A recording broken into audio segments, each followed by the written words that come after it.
रात के 11 सवा 11 का समय था। इंस्पेक्टर अरविंद और उसके साथ एक कैमरामैन पंकज जैसलमेर के भूटा गांव के सरपंच की एक हत्या के खोज में गए थे।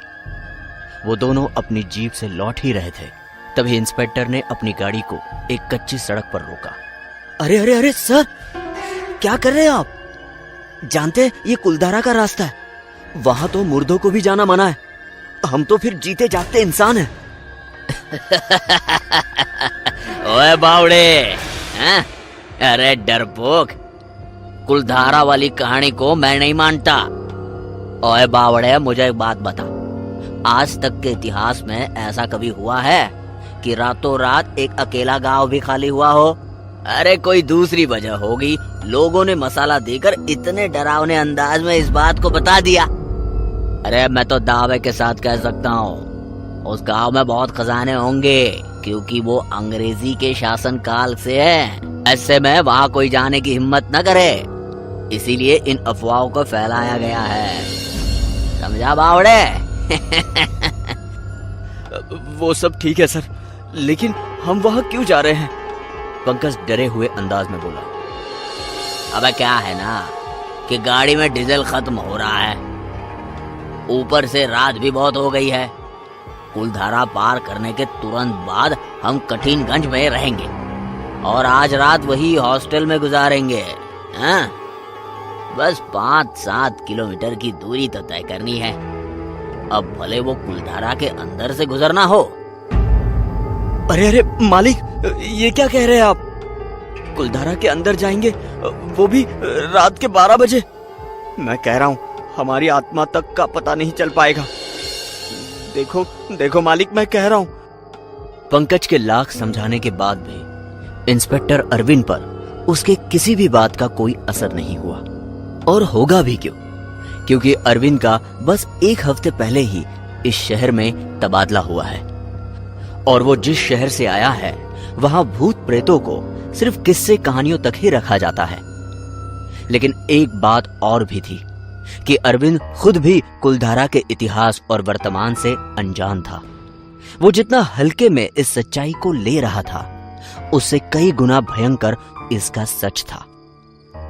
खैर, अरविंद जीप को मोड़ लेता है और अपना समय और मेहनत बचाने के लिए अब उसकी जीप दाखिल हो जाती है कुलधारा के अंदर। यार, ये तो गांव तो भूल-भुलैया जैसे लग रहा है। हर जगह पर मोड़ है, रास्ते का कुछ पता ही नहीं चल रहा। अरविंद खुद से बड़बड़ाए जा रहा था।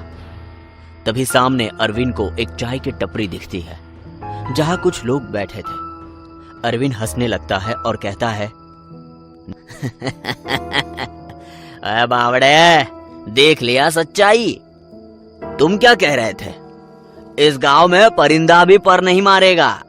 सामने देखो, क्या ये कोई इंसान नहीं है? नहीं, पंकज डरते हुए कहता है। क्या मतलब? ये बात तो मुझे भी समझ में नहीं आ रही है कि आखिर इस गांव में इंसान कैसे दिखाई पड़ रहे हैं। अब भी तुम उन बातों को सच मान रहे हो जिसे उन गांव वालों ने फैलाई है। खैर, तुम रुको, मैं उनको कठिनगंज का रास्ता पूछ कर आता हूँ। अरे अरे सर सर सर रुकिए सर, कहाँ जा रहे हो आप? सर सर, वो सब कब्र से निकले हुए मुर्दे हैं, भागो जल्दी सर। पंकज जीप के अंदर से ही आवाज लगाता है। अरविंद तब तक जीप से थोड़ा दूर निकल चुका था और पंकज की बातों को अनदेखा करता हुआ वो सीधा उस चाय की टपरी पर पहुंचता है। चाय की टपरी पर बैठे कुछ अजीब लोग। ओए हेलो, मैं इंस्पेक्टर अरविंद नया नया आया हूं। क्या आप मुझे बता सकते हैं कठिनगंज चौराहा कहाँ मिलता है? दरअसल मैं थोड़ा खो गया हूं यहाँ। अरविंद की बात बस लोग सुन रहे थे, लेकिन इनमें से किसी ने भी कोई आवाज नहीं दिया। अरविंद इस बार थोड़ा चिढ़ गया और बोला, क्या तुम लोगों ने सुना मैंने क्या कहा? मुझे कठिनगंज जाना है। क्या सीधा निकलता है वो चौराहा? ओए भाई, काहे मरने चले आए साहब? अब आपका काफिला कठिनगंज का नहीं, कब्रिस्तान के आखिरी कब्र का तय होगा। तो क्या करेंगे रास्ता जानकर? मतलब मैं भला कब्रिस्तान में क्यों जाऊंगा? अरविंद हल्के से बोल पड़ा। मतलब यही कि जहां भगवान की ताकतें भी नाकाम हो जाती है, वो जगह है कुलधारा। यहाँ सिर्फ आने का रास्ता है, जाने का नहीं। तभी अरविंद का फोन बज उठता है। अरे सर, मुर्दों से फिजूल बातें करके आप खुद मौत को जल्दी बुला रहे हैं। एक बात का शायद आपको ख्याल नहीं आ रहा, आज अमावस्या की रात है। आज कुदरत का नहीं, प्रेतों का कहर बोलता है। गाड़ी में जल्दी आइए, तुरंत निकलिए। अरविंद जीप की तरफ मुड़ता हुआ जाने लगता है। वो जीप के पास पहुंचता ही था कि तभी पीछे से एक आवाज आती है। तुम्हारा इंतजार कर रही है, इंस्पेक्टर।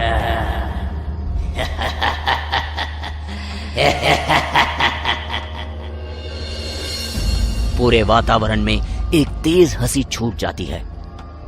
अरविंद पीछे पलटता है तो देखता है अब ना तो वहां कोई चाय की टपरी थी और ना ही कोई लोग जिनसे वो थोड़ी देर पहले बातें कर रहा था।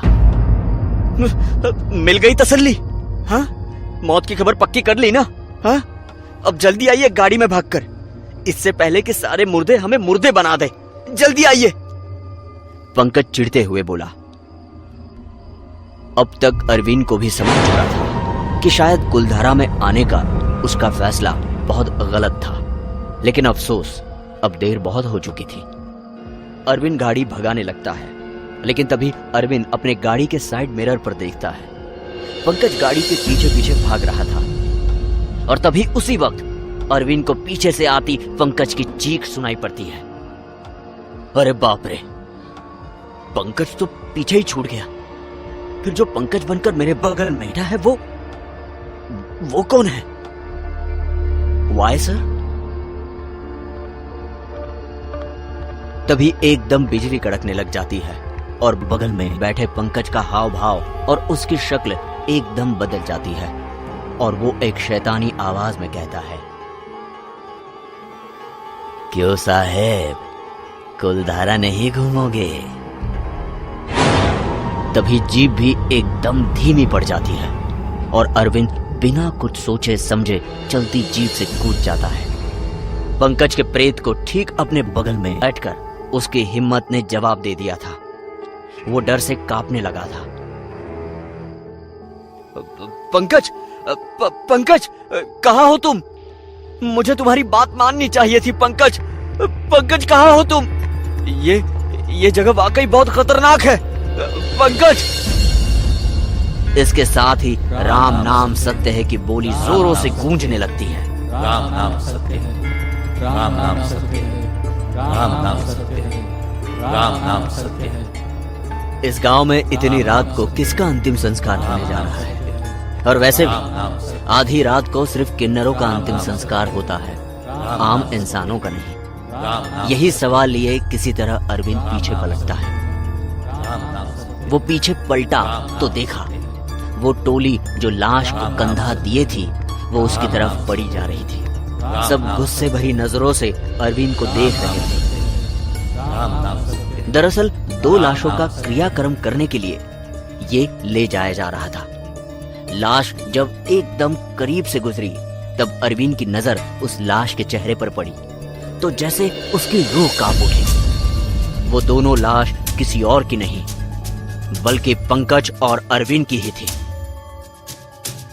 अब तो अरविंद को खुद के जिंदा होने पर भी शक होने लगा था। मुझे मार डाला। मैंने कहा था इस गांव में जिंदा लोग नहीं रहते, लेकिन आपने खुद के साथ साथ मुझे भी इस मायावी दुनिया में फंसा दिया। आपने मुझे मार डाला। आपने मुझे मार डाला। ये आवाज पंकज की थी। पंकज, तुम? पंकज? पंकज अरविंद से ठीक थोड़ी दूरी पर खड़ा था। इस बार पंकज बहुत बदला था और बहुत डरावना भी लग रहा था। उसके आंखों के नीचे बड़े काले घेरे और गर्दन भी झुकी हुई थी अरविंद ने कहा। पंकज, तुम जिंदा हो ना मेरे भाई? चलो चलो यहाँ से जल्दी निकलते, चलो। हर जिंदा इंसान की यही गलतफहमी होती है कि वो खुद को जिंदा समझता है, लेकिन मौत उसको हर पल अपने चपेटे में लेने की कोशिश करती है। इंस्पेक्टर, जितना तेज भाग सकता है भाग के निकल जाए यहाँ से। अगर थोड़ी देर और रुका तो दिल तो धड़केगा, लेकिन उसकी धड़कन भी तू सुन नहीं पाएगा, क्योंकि तेरा दिल शरीर से अलग हो जाएगा। इंस्पेक्टर अरविंद पूरी जान लगाकर भागता है।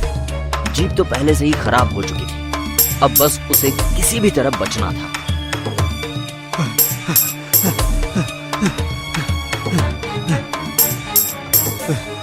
कुलधारा इतनी खतरनाक है, मैंने कभी सपने में भी नहीं सोचा था। एक काम करता हूँ, सामने जो घर है ना, उसी घर में छुप जाता हूँ। कल सुबह होते ही यहाँ से निकल जाऊंगा। शायद सूरज की किरण से ये प्रेत बिना कुछ नहीं बिगाड़ पाएगी। अरविंद का शायद अंत करीब आ चुका था, क्योंकि अब भी वो इस गांव में जिंदा रहने की उम्मीद खोज रहा था।